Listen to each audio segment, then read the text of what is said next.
बिस्मिल्लाहिर्रहमानिर्रहीम। अस्सलाम वालेकुम। आज मैं आपके लिए एक आसान सी आलू गोश्त की रेसिपी लेकर आई हूँ। तो चलिए अपनी रेसिपी को स्टार्ट करते हैं। यहाँ मैंने एक पतीली में 1/4 कप ऑयल ले लिया है। ऑयल को थोड़ा सा गरम करेंगे। अब यहाँ पर ऑयल गरम हो चुका है। अब मैं यहाँ पर इसमें 2 मीडियम साइज की प्याज डालूंगी और इसको हल्का गुलाबी करूंगी।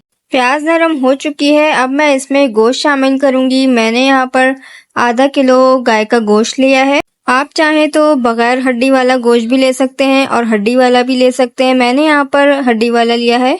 अब गोश्त को मैं 1 टेबल स्पून अदरक लहसुन से भून रही हूँ।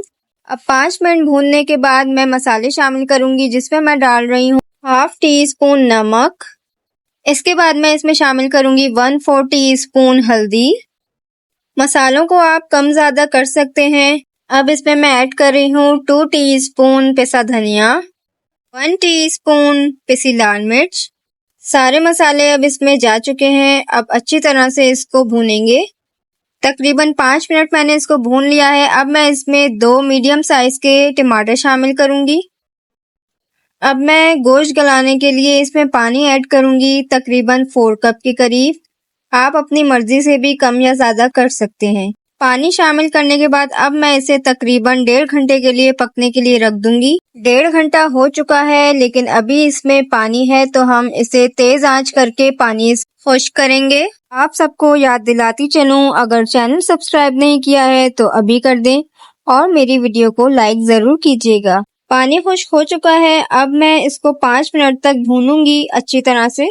तेल ऊपर आ चुका है और ये सालन भी अच्छी तरह से भुन चुका है। क्योंकि ये आलू गोश्त की रेसिपी है तो आलू तो लाजमी जाएंगे इसमें। अब मैं शामिल करती हूँ 2 मीडियम साइज के आलू। आलू डाल के मैं 2 मिनट तक भूनूंगी इसे। अब मैं इसमें पानी शामिल करूंगी 1 कप के करीब, क्योंकि आलू भी गलने हैं और इसका शोरबा भी तैयार करना है। आलू को गलाने के लिए मैं तकरीबन 15 से 20 मिनट तक ढककर पकने के लिए रख दूंगी। 20 मिनट यहाँ पर हो चुके हैं और आलू भी अच्छे से गल गए हैं। अब मैं इसको डिश आउट करती हूँ। यहाँ मैंने इसे डिश आउट कर लिया है। तो कैसी लगी आपको आज की रेसिपी, मुझे बताइएगा जरूर। अगली रेसिपी तक के लिए अल्लाह हाफिज।